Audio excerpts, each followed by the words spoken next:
Hello and welcome. This video is called The Brain and How Moms Help Their Child Learn. Over the next few minutes, we will be covering the following information. When does learning begin? How do moms impact their child's brain? What happens if there is a lack of mother involvement? And lastly, some examples of what can be done to impact school readiness. When a baby is born, the brain is the only organ that is not fully formed. There are 100 billion brain cells just waiting to be connected. The brain itself weighs only 3 pounds, and it basically consists of 78% water, 10% fat, and 8% protein.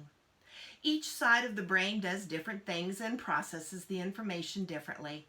Although the brain is 2% of the body, it consumes 20% of the energy. For optimum functioning, the brain needs about 8 to 12 glasses of water a day, and children need to have fluids about every 90 minutes for peak brain hydration. The heart pumps 8 gallons of blood each hour through the brain, and the blood being its primary source of energy. The inner contents of a living brain are so soft that it can be cut with a butter knife. Neurons are the steadiest cell in the brain, and in order for learning to occur, groups of neurons must work together. Every day, we lose neurons through decay and non-use. These neurons are impacted throughout the day when the 5 senses provide a stimulus, which is then sorted and processed and put into memory and sorted for later use. In the first year of life, your baby's brain grows trillions of neural connections. Synapses are wired together, building clusters where experiences are turned into chemical messages. The experiences we provide for a young child with the use of their 5 senses pull information into the brain, for example, as they observe what is happening around them. The average 2-year-old has twice the number of neurons as an adult. From birth to 4 years of age, your child will learn 50% of everything that they'll learn in life. By age 8, your child will learn 80% of everything that they'll learn. It was once believed that genetics played the biggest part in brain development, but research now shows a baby's environment determines how the brain connections are made. The greatest brain growth happens in the first 5 years of life, when our child is home with us. In other words, the experiences you provide during any normal day help develop those neural pathways. Your interactions support rich language, reasoning, and planning skills in the frontal cortex of your baby's brain. How do moms impact their child's brain? Let's take a look at it more closely. In a child's environment, they use their 5 senses to take information in. Those 5 senses are taste, touch, hear, smell, and see. Some kind of stimulation takes place in the child's environment, and the 5 senses have experienced something. That information then travels to the brain. From there, the stimulation is sorted and processed, and a chemical reaction takes place in different areas of the brain to house that information. The experience is sorted so it can be retrieved at a later point. All experiences are recorded. At Washington University's School of Medicine, researchers Meyer and Peterson did extensive research on the brain. The researchers found out that after learning has been accomplished, new synapses appear in the brain where the learning has taken place. 2 new neurons or more have been connected. Moms, this is what you're building each day. In just a few minutes, with objects from around the house, with simple games and activities, you are impacting brain development and building a stronger foundation for better school success. But what happens? Let's look at this third part now. What happens if there's a lack of mother involvement? In spring of 2019, I was invited to present at an international roundtable symposium at Oxford University in England on my research regarding mothers. In one section, I shared about what happens when there is a lack of mother involvement. Here are some of the facts that were shared. The young mothers that I hold on.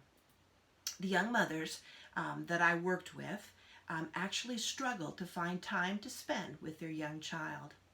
The young mothers did not see the interaction time as a priority. Regarding the research that took place after that with peer-reviewed journal articles and other researchers, they found out that this lack of involvement causes lifelong consequences. The child may lack play experiences. They scored lower due to the lack of mother's verbal stimulation. The child scored lower on language development assessments. They scored lower in math and reading scores. Keown in 2001 stated lower kindergarten readiness scores also occurred. Bracino in 2013 stated that their limited parental stimulation can lead to developmental delays. Bracino in 2013 also stated in that article that limited parental language stimulation delays child's development and cognitive development. Further in articles around that topic, it stated that children could enter school knowing only around 400 or 500 words. By fourth grade, the child would be behind by 2 years.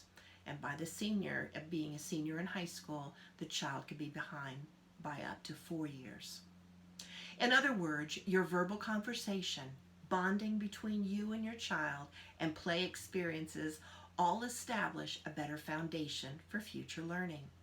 Research has shown that the bonding or early attachment greatly impacts healthy brain growth if the mother is warm, responsive to the child's needs, and seeks to build a secure attachment with her child. For example, imagine the power of these simple acts. Rubbing your child's back as they drift off to sleep at night, or holding them close as you examine a caterpillar that they found in the yard. These experiences become etched in the limbic area of the brain, where they establish positive mental health and emotional well-being. Let's look now at examples of what can be done to impact school readiness. According to Johnson in 2003, children are seen as directing their own process of learning and are at the center of the learning process, not a passive blank slate. As a result of interactions with their environment, brain development takes place. Not just one area is sharpened when an experience takes place, but several areas are impacted as a result of environmental stimulation. As we drill down to more of the specifics of the learning process, let's take a closer look at how play builds into memory. Play is the child's work. You and I make dinner each day and perhaps fold clothes at the end of the day, and that's considered our work. This is what we use our energy to accomplish. Children use their energy to play, which helps them to learn. It's important that children have time to play. In a book called You Really Do Make a Difference, which will be available in fall of 2020, I will spell out specific things you can do to help build positive memory experiences. During your child's play experiences, they practice things that they're learning.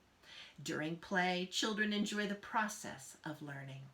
They're naturally curious and want to discover new things.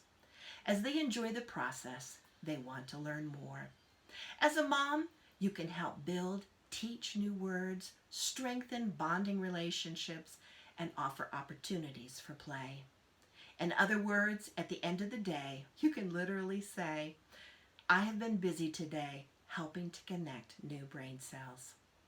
After all, you are your child's first and most important teacher. Yes, you really do make a difference. Thanks so much for joining me today. I look forward to talking with you next time on our next video. Goodbye.